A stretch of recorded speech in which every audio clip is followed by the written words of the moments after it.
그리고 이재명 더불어민주당 대표와 관련돼서는 뭐 여러 가지 재판과 관련해서 이제 보도는 굉장히 자세하게 보도를 한 게 노컷뉴스에서 자세하게 좀 썼네요.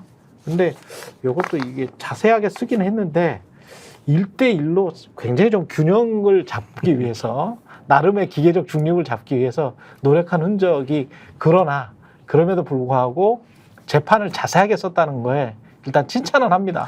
아니 그리고 그 공선법하고 이제 네. 유증교사하고 그다음에 지금 쌍방울 대북송금 관련된 거에 세 가지에 대한 얘기가 많이 나오거든요. 예. 근데 제가 그 검찰 독재 대책위원회에 있잖아요. 예. 그래서 그 내용에 대한 자료들을 되게 많이 받고 있어요. 근데 보면은 검찰이 조작하고 뭔가 좀 이 상황을 이상하게 만들어 나가기 위해서 했다는 게 지금 하나씩 둘씩 너무 많이 지금 드러나고 있는 상황이어서 예. 저는 이게 지금 좀 전에 이게 자세히 나오고 있다는 게 되게 중요하다고 말씀하셨는데 그나마 이 기사가 제일 자세하더라고. 네. 그러니까 지금 가려져 있지만 터지려고 지금 준비되어 있는 것들도 되게 많이 있는 것 같고 예. 검찰이 사실은 그렇게 하면 안 되거든요. 공익의 대변자로서 정정당당하게 뭔가를 해야 되는데 그렇게 하지 않고 꼼수 부렸다라고 하는 게 너무 많이 나와서 저는 이거 좀 있으면 터질 것 같아요. 진짜로. 이게 안에서 지금 재판에서 나왔던 것들 중에 그 검찰이 좀 이거 좀 이상하게 지금 처리하고 있는 거 아닌가라고 했던 게 뭐가 있나요? 사진 올려서 제출했던 것들? 네, 그런 거는 뭐 이제 다 여러 명이 찍었는데 마치 한 8명이 찍었는데. 그 소스만 가가지고 딱 자기네끼리 이렇게 친하게 지냈는데 이쪽이 거짓말한 것처럼 보이게 그렇죠. 만들었다는 거 뭐 이제 이런 그런 것도 있고.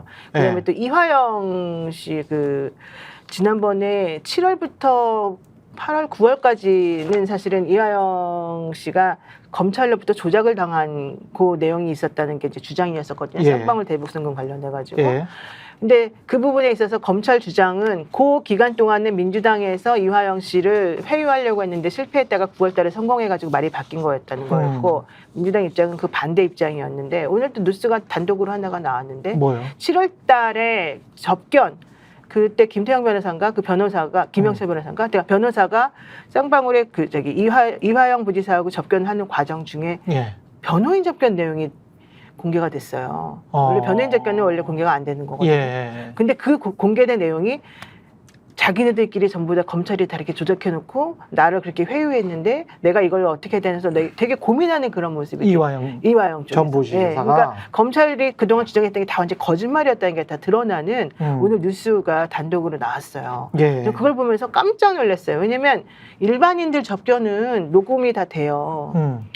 그 10분 정도 하거든요, 보통은. 예. 근데 그게 녹음이 됐는데 변호인 접견은 원래 녹음도 안 되고 원래는 그냥 그 모양만 CCTV를 찍기는 돼 있는데 그게 사실은 공개된 적은 없지만 중요한 건 왜 그게 중요하냐면 거기서는 솔직히 다 말하거든요. 이게 되게 중요하니까. 그래서 거기서 나온 얘기가 되게 중요한 부분들이 많은데 예. 이번에 그게 공개가 됐어요. 그래서 와 이제 제가 첫 번째 들었던 의문은 그거 어떻게 그게 공개가 됐을까 첫 번째 의문스러웠고 두 번째는 그 내용을 보게 되니까 진짜 내가 변호사잖아요.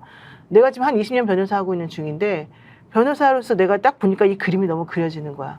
이 당시에 쌍방울에서 이 사람이 뭐라고 했을까 이게 너무 드러나고 이화영 씨가 어떻게 신경의 변화를 일으켜서 왔다 갔다 했는가가 나오고 또 하나 국정원 직원이 나와가지고 그때 막 얘기를 했는데도 저쪽에 안부수나 이런 쪽에서 막 아니라고 거짓말한 부분들이 많이 나왔거든요. 그 부분들에 대한 재판 내용하고 비교를 해보니까 야 이거는 진짜 빼박이다. 검찰이 이런 식으로 회유하고 이런 식으로 장난질 쳤다는 게 너무 분명하다. 이런 느낌이 제가 딱 정확히 들어서 이거 정말 있을 수 없는 일인데 이런 식의 것들이 지금 하나씩 둘씩 터져 나오고 있다.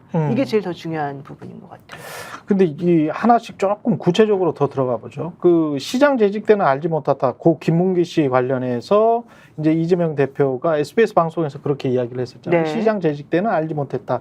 이거 가지고 이제 공직선거법 위반이다. 그러니까 이게 허위사실 유포해서 자기한테 표를 더 달라. 뭐 이런 식으로 이야기한 것이다라는 주장이고 또 하나는 국토부에서 압박을 한 적이 없는데 국토부에서 압박을 했다. 백현동 사건 같은 경우에 그렇기 때문에 이게 허위사실 유포다. 뭐 이렇게 해서 공직선거법 위반이다.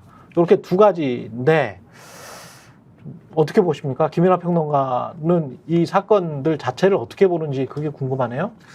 근데 사건이라고 얘기를 하지만 결국은 이재명 대표가 어떻게 인식했느냐를 지금 다퉈야 되는 그런 상황인 거지 않습니까? 그렇죠. 제가 뭐 네. 법에 정통하지 않아서 네. 그것을 뭐 법적으로 어떻게 다루고 판단해야 되는지까지는 알지 못하지만 일반인의 시선으로 봤을 때는 저것을 저렇게 어떤 이게 선거법 위반이다 내지는 뭐 이러한 것들이 문제가 있다라는 식으로 법정에서 가릴 일인가라는 의문이 있는 거예요. 근본적으로는 그것을 어떻게 어떤 수단으로 증명을 하고 어떤 수단으로 방어를 할 수 있는가 이런 의문이 있고 그리고 이것을 또 열심히 어쨌든 검찰이 수사를 해서 이재명 대표가 어쨌든 거짓말을 한 것이다를 증명을 하려는 이유는 이게 이 사람은 그냥 거짓말을 했습니다. 이러려는 게 아니고 그걸 예. 증명하려는 게 아니고 왜 그랬을까에 대해서 지금 여기 기사에 나옵니다만 왜 예를 들면은 김문기 처장을 모른 척 했습니까? 라는 거에 대해서 안다고 하면은 대장동 개발 사업에 대해서 모종의 역할을 스스로 인정하게 되는 그런 상황이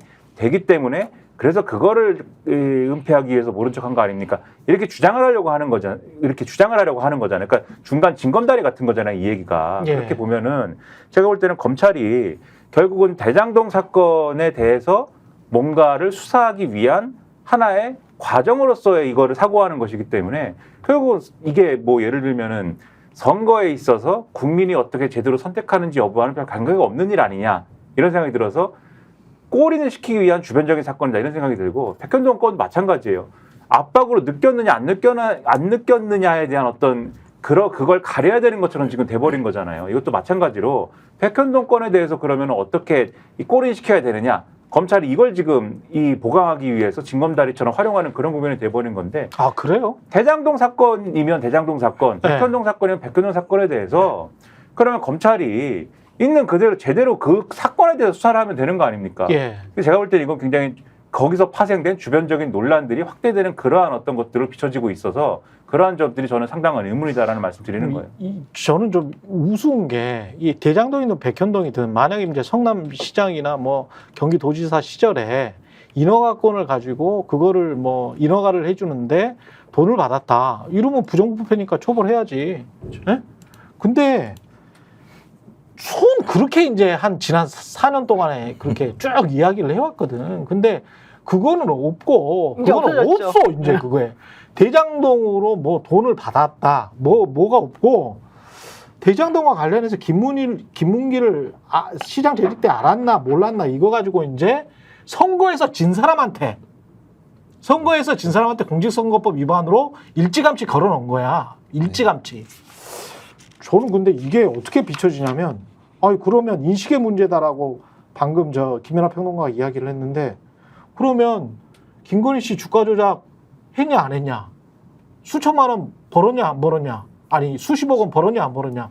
나는 수천만 원 잃었다라고 인식을 했다는 거 아니야? 윤석열 씨가 그죠. 그때 당시에 그거 너 거짓말했네? 이렇게 제가 검사로서 물어보면 아니 그거는 나는 그때는 그렇게 알고 있었죠. 알았다. 그렇게 알고 있었다. 나는 그 양심의 문제잖아요. 그런데 이 사람은 이긴 사람이야. 이겼어. 에? 그럼 똑같이 대장동 이슈다. 그러면 대장동 이슈와 관련해서 김문기를 알았냐 몰랐냐가 대장동 이슈야? 김문기를 알았냐 몰랐냐가 대장동 이슈가 아니고 대장동 인허가로 경기도지사 시절에 뭔가 배임이나 수재나 횡령이나 아니면 알선이나 뭐 제3자 뇌물이나 검찰이나 과거의 보수 언론이나 언론들이 주장했던 것처럼 그걸 했느냐? 그러면 처벌 받아야지. 그러니까 이게 네. 검사들이 원래 처벌하려면 행위하고 인식하고가 있으면 그렇죠. 인식을 가지고 처벌할 수는 없어요. 인식이라고 하는 건 원칙적으로 예컨대 뭐 내가 예를 들면 최경영하고 우리 알잖아요, 되게. 네. 근데 얼마나 친해요? 그러면 얼마나 친한지에 대해서는 다 서로 다른 그렇지. 생각하고 있단 말이에요. 서로 달라. 근데 행위를 물어보면 예컨대 네. 너하고 최경영하고 매주 월요일마다 만났냐? 네. 매주 한 두세 번씩 방송 같이 하냐? 이렇게 물어보면 그건 맞잖아요. 그렇죠. 서로 인식의 문제가 아니라 이건 행위의 문제잖아요. 그렇죠. 그럼 그거는 객관적으로 얼마든지 카운트가 되는 부분이기 때문에 그 부분에 있어서는 기준이 명확하단 말이에요. 그렇죠. 그럼 그런 걸 가지고 처벌을 하는 거야. 그게 만약에 문제가 된다면. 근데 이거는 보세요. 이재명에 대해서는 너가 인식한 것에 지 너의 인식이 사실은 내가 느끼는 인식하고 다르니까 너는 거짓말하는 사람이야? 이러면서 처벌한다고 하는 게 공직선거법에서 그러니까. 금문기를 알았냐 몰랐냐의 문제이잖아요. 예. 얼마나 알았냐, 뭐 좀 알았냐, 개인적으로 알았냐 이러면서. 백현동도 마찬가지야. 근데 예. 윤석열 대통령은 우리 와이프는 4천만 원 손해 받아갖고 절연했어요. 예. 나는 그렇게 알았어요. 그래, 너는 인식이 네가 잘못 알고 있었겠지? 그건 문제가 안 되지. 이러고요. 우리 와이프는 그때 구약 성경 다 외우고 있었어요. 라고 말해도 그래, 너는 그렇게 알고 있을 수 있지. 외워봐. 이제 까먹을 수 있겠지. 네. 그렇게 말해서 좀 너는 문제가 안 된다고 보는 거예요. 네. 근데 만약에 그런 거가 정말 이재명하니까 가게 되면 네. 이건 네가 또 그렇게 인식한 건 잘못이야. 나의 그렇죠. 인식과 너의 인식이 달라. 이러면서 그 말을 한 사람과 그 말을 한 상황이 어떤 문제에 따라서 기준이 다 달라진다는 게 이게 가장 큰 문제라는 거예요. 이게